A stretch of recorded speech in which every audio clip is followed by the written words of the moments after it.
So I think the introduction is already given by AMA about my journey into logistics and shipping into various kinds of uh, products, various types of goods. And one is the area of dangerous goods, which I really thought, there is a spark. There is a spark in this area, and it's not easy. Like everyone learns what is LCL, what is FCL, what is air freight, but very few people, they make their career, or very few exporters even they try to look into the exporting of dangerous goods. So as rightly said by Manisha, that I'm a qualified staff, I'm a qualified faculty in dangerous goods regulations approved by the International Air Transport Association, which is headquartered in Montreal, Canada. And there is an examination which we have to pass through, and passing marks is 80 out of 100. So I was lucky enough to pass this examination with a lot of efforts, and this is how the certificate comes directly from Canada. And I mean, this is the value of dangerous goods. The regulations, the import and export of dangerous goods is not something where people can do it very casually. You have to do it as per the regulations. And that regulations has to be not at the tip of your tongue, but you must know the procedures. It's a mandate, and mandate cannot be ifs and buts. So ITA has given one kind of a regulation.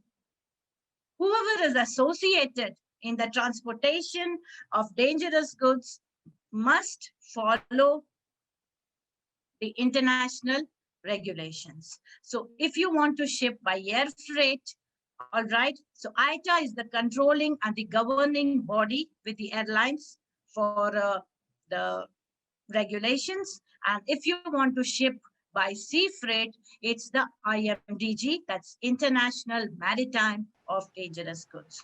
So both these are governing bodies. If we have to ship a normal cargo or a general cargo, we don't need permissions. We don't need any specialized documents. It can just go as a normal consignment. But DG goods definitely needs a lot of understanding, a lot of training, and a lot of procedures. And after all this is done, a lot of money is also there for the exporters, because yes, this product is expensive. It is sophisticated, and it cannot be a cheap product because you're risking so many things during the transportation. All right. So International Air Transport Association is a global trade association for the world's airlines. Yeah. It's a mission. It's a mission to lead and serve its members, as well as to represent their interests in a way that boosts the air transport industry.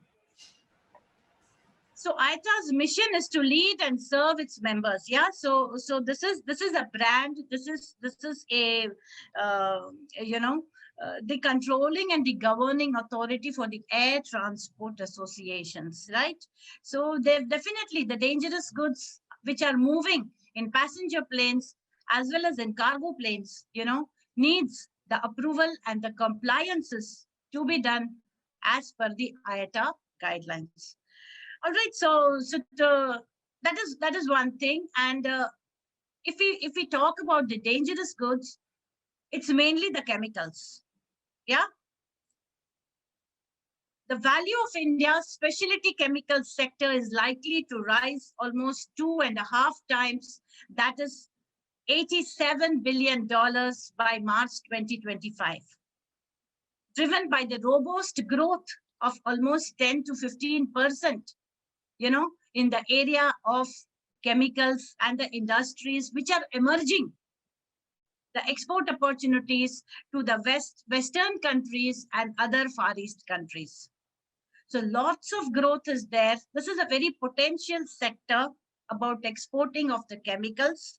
Those who are thinking of or planning to export chemicals, then yes, they should go and chase it and try to do it.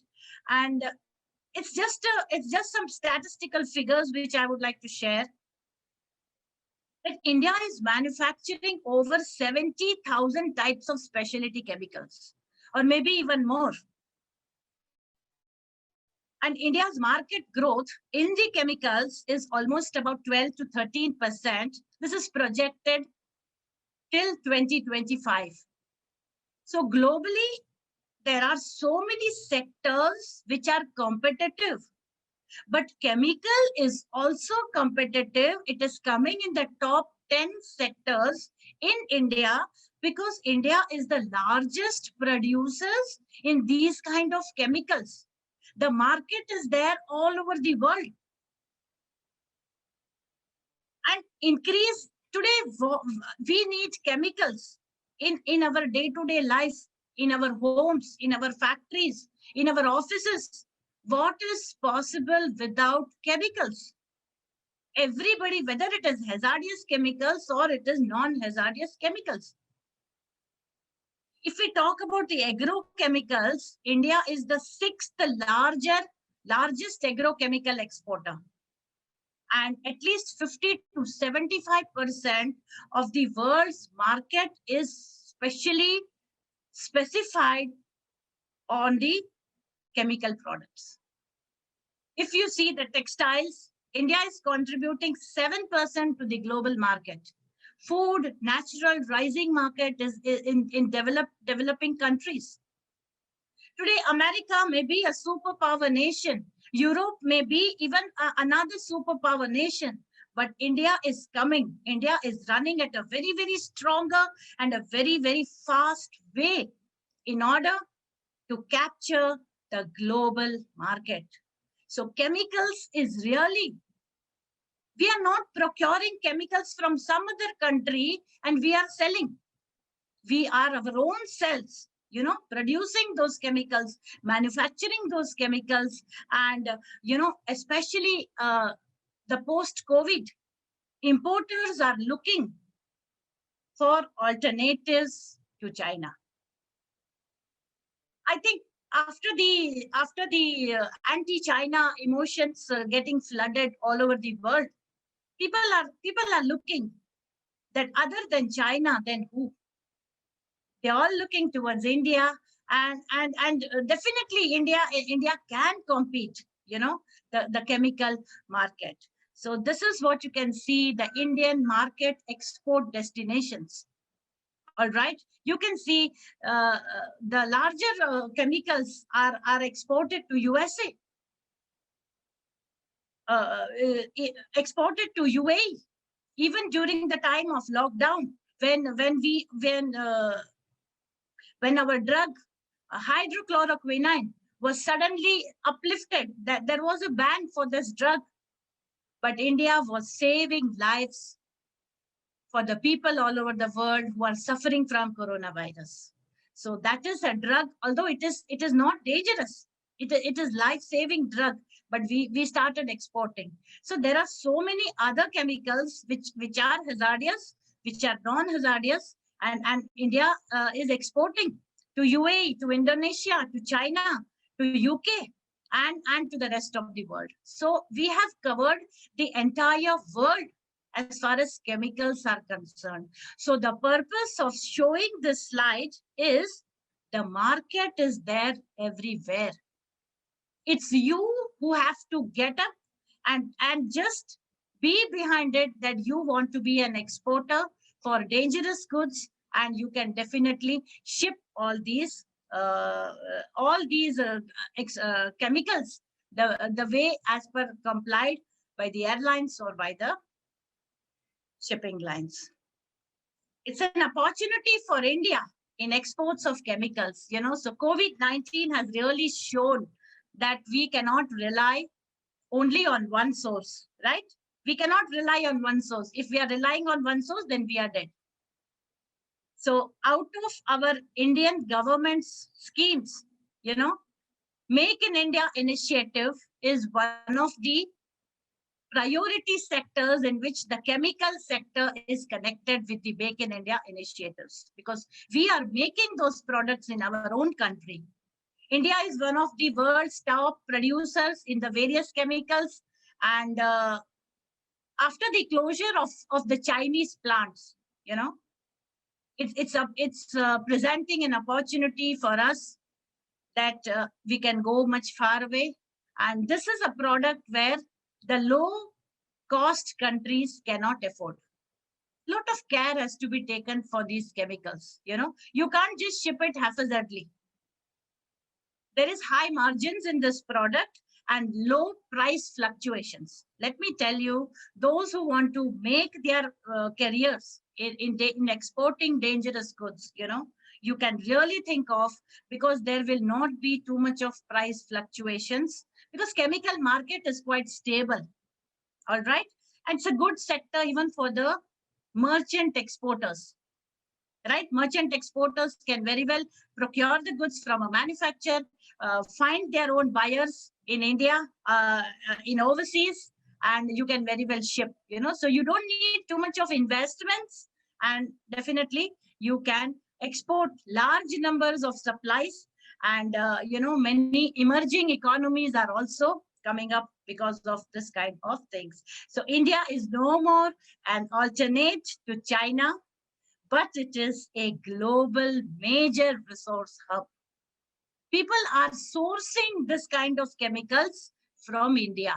So you can understand what is the potentiality of India as far as the chemicals are concerned.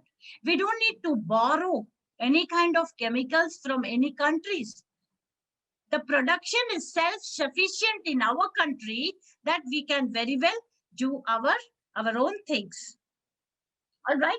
So there are certain kinds of specialty chemicals which is required for mixing and heating and cooling. Chemical reactions are there, distillation, crystallization.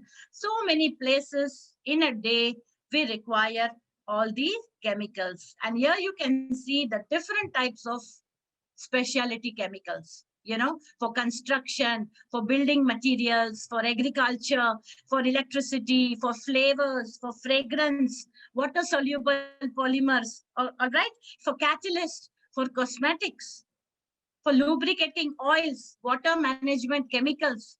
So many categories are there. If anybody wants to just pick up one area and start exporting, your business is for sure going to happen, because it's the highly demanded product and no country can do without chemicals.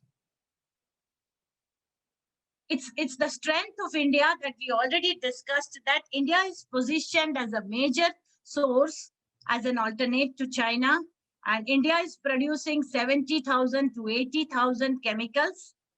India is world's third largest consumer of polymers in the world, the fourth larger producer of agrochemicals, and the sixth larger producer of chemicals in the world. And India is supplying 16% of the world share. Just imagine, we are not just 1% or 2% in the world of chemicals. We are 16%. This is a substantial figure itself to show where does India stand as far as, and even during the time of lockdown, when the stock market was falling, that time the chemical producers were shining.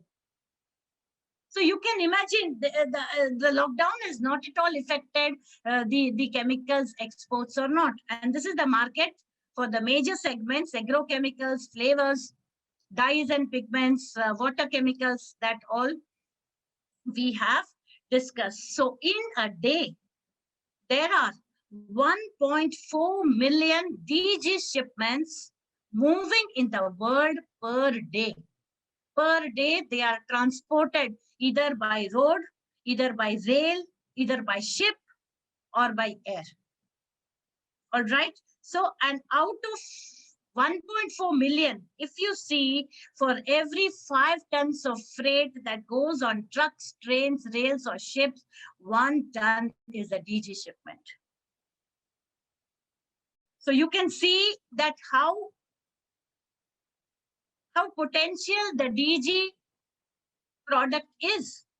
Without this, you cannot love fuel. Let us talk about fuel. Fuel, crude oil, petrol. All this is imported as well as exported. UAE is doing a magnificent job in the export of crude oil all over the world. How is the oil coming into our country? Right? It's DG. It is coming through the proper compliances that is laid by International Maritime of Dangerous Goods. So, dangerous goods regulations, now this is out. This is edition 62. And this you can see, the book which is there with me is edition 61. All right.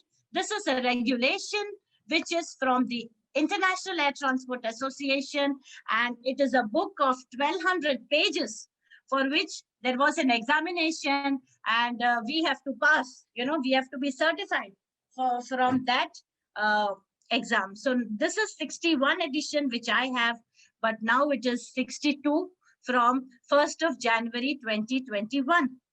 And why does IATA publish dangerous goods regulations every year? There are a lot of changes in the shipping industry. The proper handling, the proper packing, the proper shipping name is changed, and so many things are changing every year. So this book is keeping us updated with the regulations, and by default, we all have to comply these regulations. Now, what is this book actually saying? What is this? Like how we have Bhagavad Gita. In Bhagavad Gita, there are 18 adhyay in which, the war between Arjuna and the saying between Arjuna and Lord Krishna, the knowledge sharing was there, and very nicely it has been briefed in the Bhagavad Gita. So this is also one kind of a Bhagavad Gita for shipping dangerous goods. This book is mainly stating 10 sections. Section 1 is the applicability. Section 2 is limitations. Section 3 is classifications. Section 4 is identification. Section 5 is packing requirement.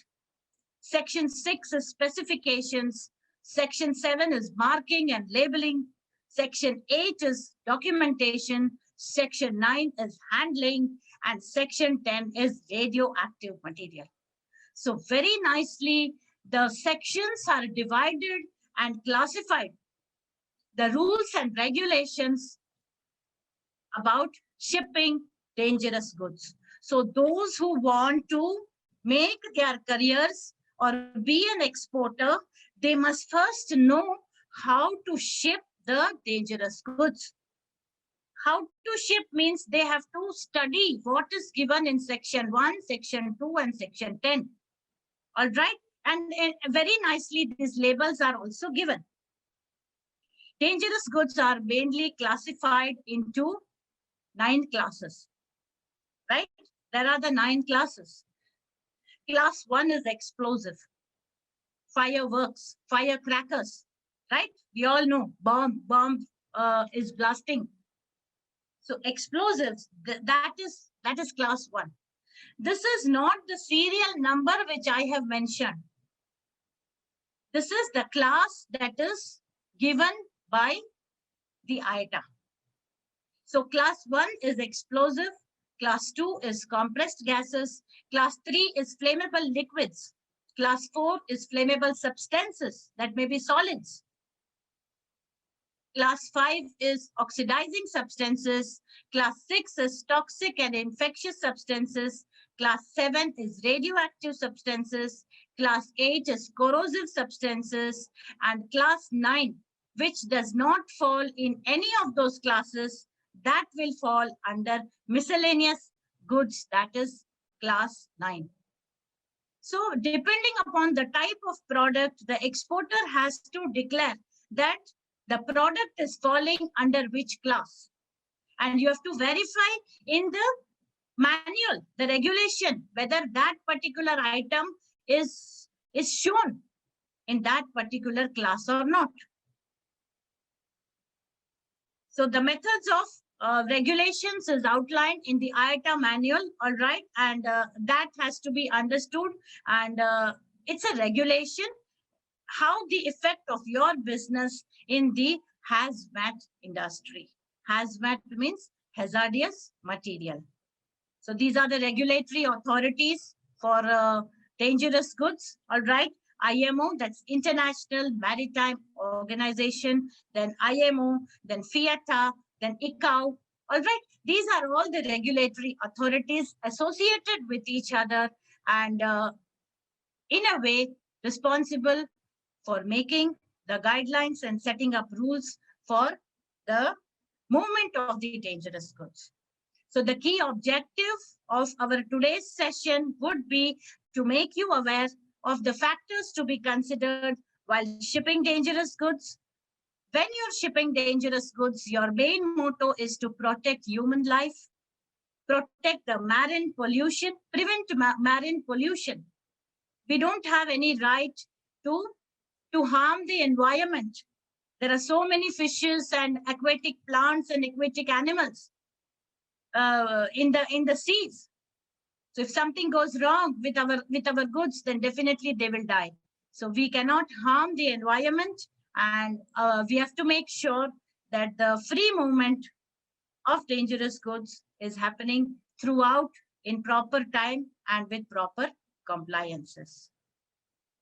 So what are dangerous goods? These are articles and substances which are capable of posing a significant risk to health, safety, and property. Health comes first, right? The people who are working at the port, the people who are working at the airport, the stevedores, the workers, they are all handling our shipments, right? So we have to take care first of the health of the people, the crew members, and we cannot harm the life of the people. And that is why, which is imposing a significant risk, that is falling under dangerous goods. And basically, as we all know, that the chemicals are having the physical properties, all right. It's having a solid, liquid, or in gaseous form. And there are certain ranges of danger, all right. Like they may be flammable, they may be toxic, the toxicity or poisonous, corrosive, all right, which is most common. And acids, if you see, all right, acids, explosives, infectious substances, refrigerants, then compressed gases like perfumes and there's deodorant sprays and all. We are not allowed to carry when we are passengers in our bags, or bleaches, all right, aerosols. All these are examples of dangerous goods. But yes, as a passenger, we cannot carry. But if we want to send it as a commercial goods, we can send it, but with proper compliances, with proper documentation, and with the proper, those 10 sections which we saw in the previous slides. We are able to send it as per that only. These are some of the examples: pesticides, petrol, paint, gas cylinders, all right, thinners, bleach. All these are falling under dangerous goods. Lithium batteries.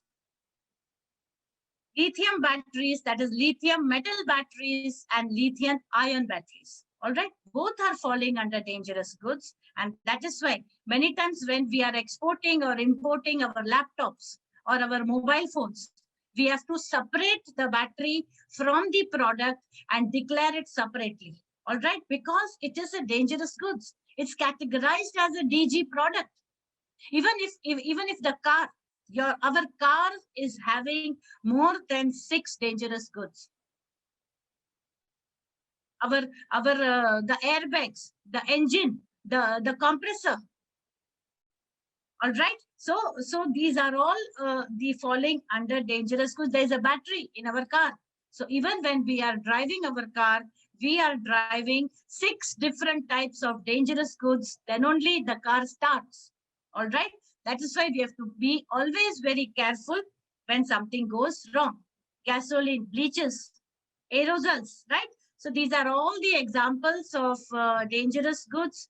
And yes, as I said, no dangerous goods on aircraft when we are carrying as a passenger. All right. So the airline authorities will ask us to remove all those products. These are some of the severe consequences, right, of mishandling of the dangerous goods. Can you see the picture on your left hand side? That is, there is a ship and there are lot of, the fire has taken on board because of some dangerous goods, which is not handled properly or not declared properly. And you can see there is almost a damage to the environment, and the port authority, the port premises, you know, everything is just like an earthquake, which you see. This is not an earthquake, but it is the dangerous goods.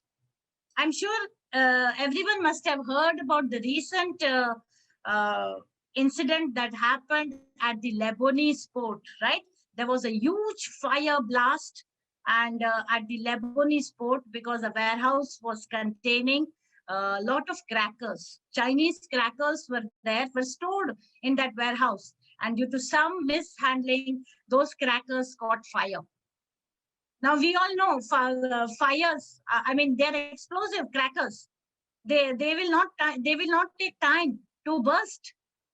But that noise was so huge. You know, it has really disrupted the port up to 20-30 kilometers. So we have to take care.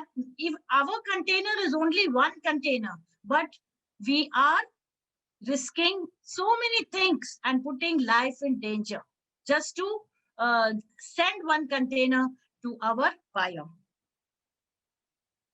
Yeah, this is another incident where the mishandling of dangerous goods, the airplane, if you see on the right, you know, this has really caught fire. And the other side, if you see the left hand side, the ship is literally burning. It's got fire on board, and she's departed from the load port. She's already on her voyage. Imagine, it's such a difficult situation to control this kind of a fire.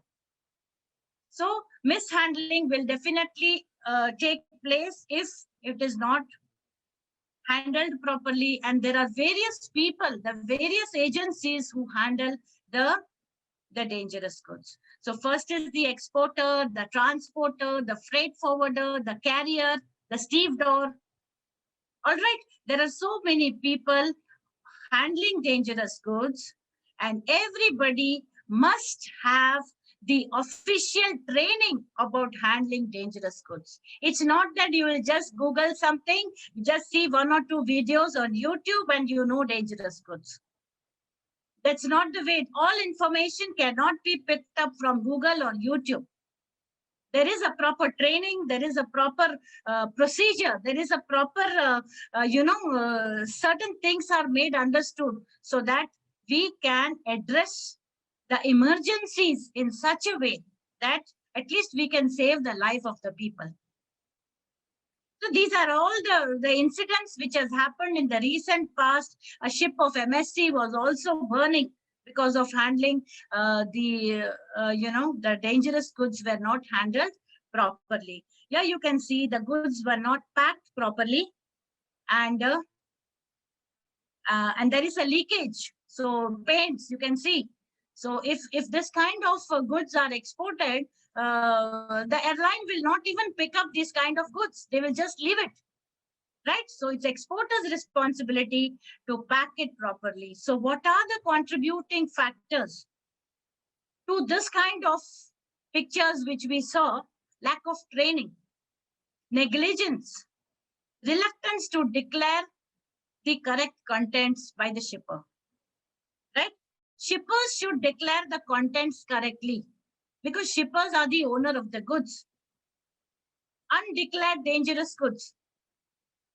चलता है, इसको नहीं declare करेंगे, चलता है. There is no चलता है attitude in dangerous goods. We have to declare everything correctly. Lack of communication. This is the biggest challenge.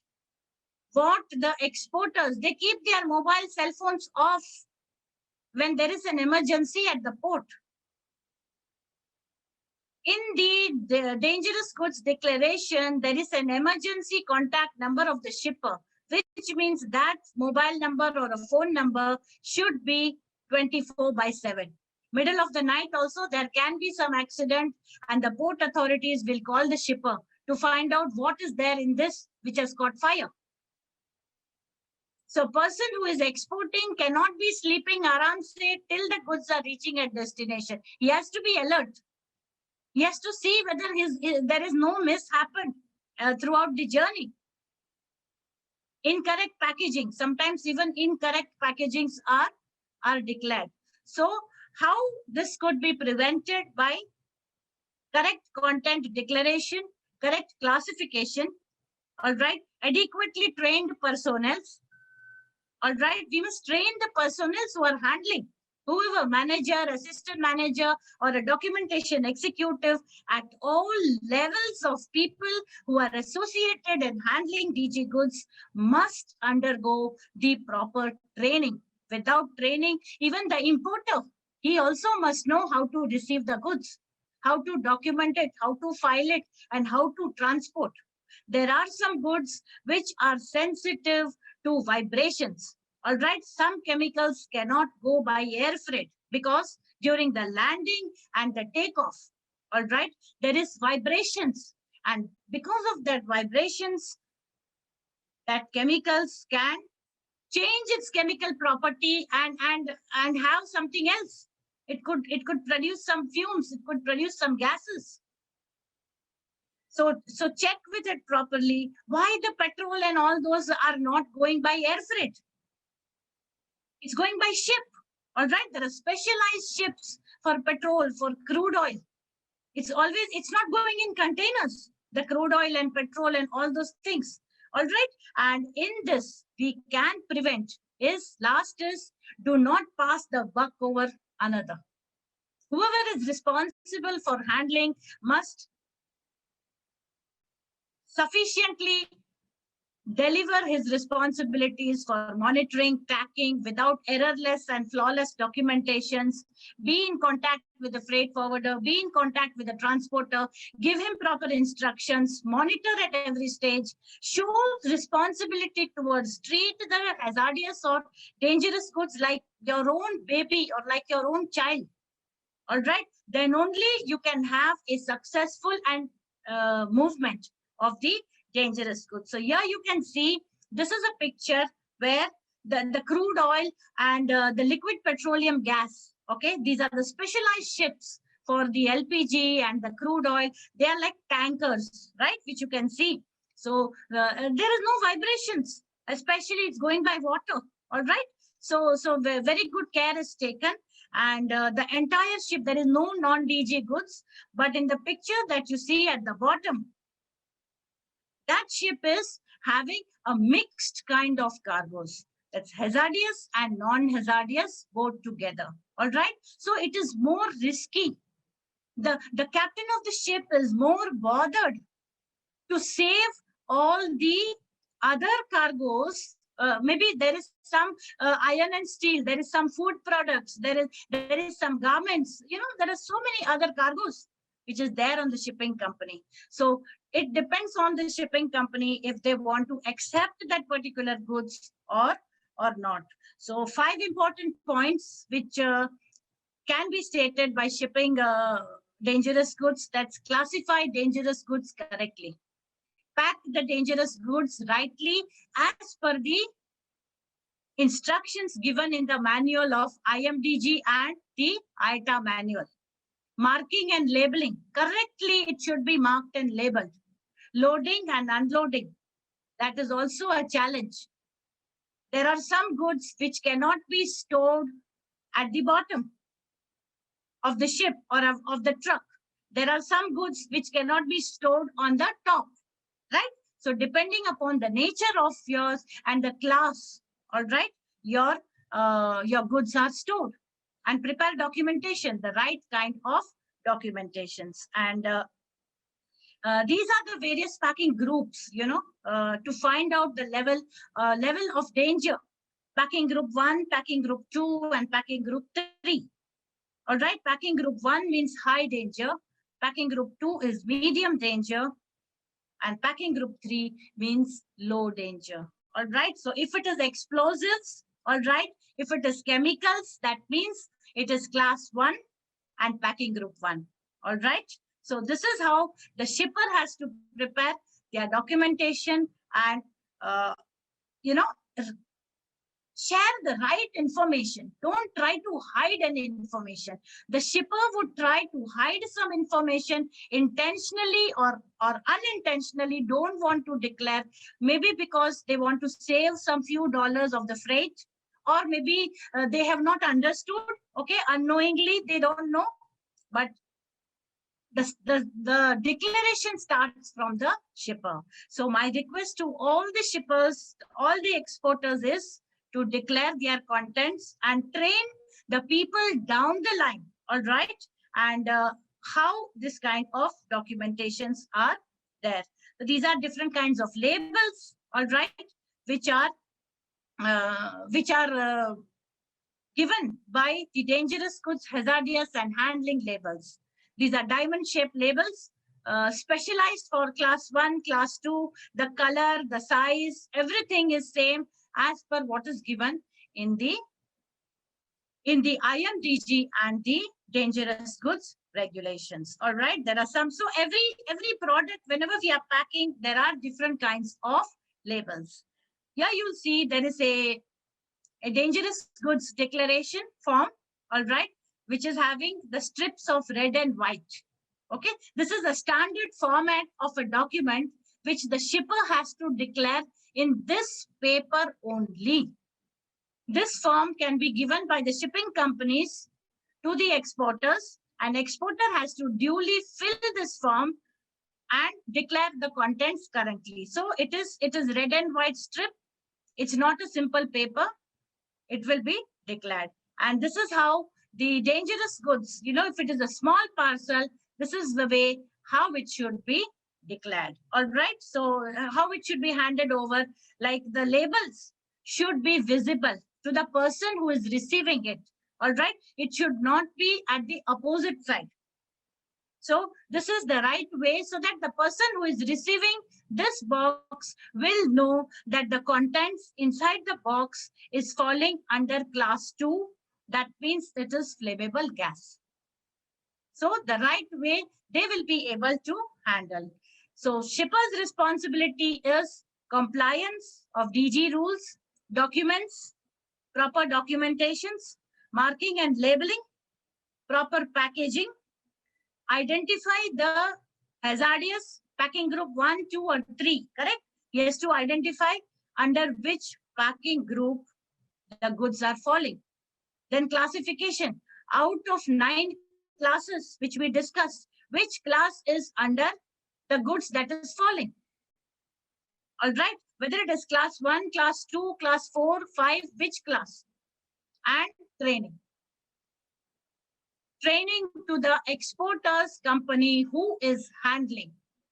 Because if there is any miss happening and there are no 2 qualified DG staff in the exporters company, then there can be consequences that your export license can also be withdrawn by the regulatory bodies or by the authorities.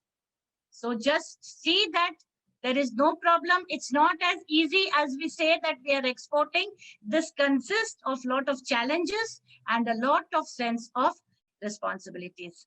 Same way, the operator is also responsible, all right, for acceptance, all right, inspection, all right, then retention of records, all right, training. Even the operators have to have, whether it's a logistics service provider or a transporter or a shipping company, shipping company who is dealing into dangerous goods. Even there has to be a training. So IATA and IMDG are giving proper professional training of handling this kind of dangerous goods, so that the main safety of the goods and the human health is taken care. So out of 50% court cases in our country, all the civil penalties in DG shipping are imposed because of the companies who are neglecting to train, all right, or refrain their DG shipping personnel according to the requirements. In our country, if something goes wrong, people will go and file claims. People will go for this kind of civil penalties. So just imagine, in shipping dangerous goods, 50% of the cases are because of lack of proper training, lack of negligence, all right? And people don't understand, and they just ship it like a normal goods. So that should not be there. And now we are all highly educated. This session is to create awareness of having proper knowledge, proper training while shipping dangerous goods. And as we all know that AMA is organizing a master certificate program from June 27th to August 25. There are 6 Sundays. And this will be conducted into 2 parts, like shipping and logistics and shipping dangerous goods in details. All right. So the faculty will be Mr. Shailendra Binju will be taking care of the shipping and logistics for the normal goods, not DG. Okay, the normal goods, and myself will be conducting the sessions for the dangerous goods, and one session we will also be having of project cargoes and break bulks. So I kindly request you all to log into AMA website and look into this beautiful programs. And the key takeaways is also mentioned. So you can just log in. There are 6 Sundays. It's only on Sundays. All right. And the timing is also very suitable to all of you. So those who are interested and sacrificing their Sundays, we will be happy to see them in the masterclass. So thank you very much for today's session. I hope today's session was interesting and useful. If it is useful, please type yes. And I'm very happy to see all of them have joined in today. And we must, grow in the field of exports. Like export is one of the area which is really helping us in increasing our Indian economy, because we all have to regain the Indian economy, which we have lost during the lockdown. And now even China is there to compete with us. And definitely that we have a lot of potential. So there is a saying, if you all remember, that जहां डाल डाल पर सोने की चिड़िया करती है बसेरा, वो भारत देश है मेरा. So we all have to bring back our old and good days and the golden bird concept, so that money is falling like a money plant in our country, so that we all can bring our country and we all can be one of the top 10 countries, who are admiring us, and we all can just increase the exports in such a way. So friends, let us all come together and join AMA for this wonderful program and many more such export programs. And I wish you all the best, so that coming together is making our India as an Atmanirbhar Bharat. Namaskar, Jai Hind. I'm open for questions.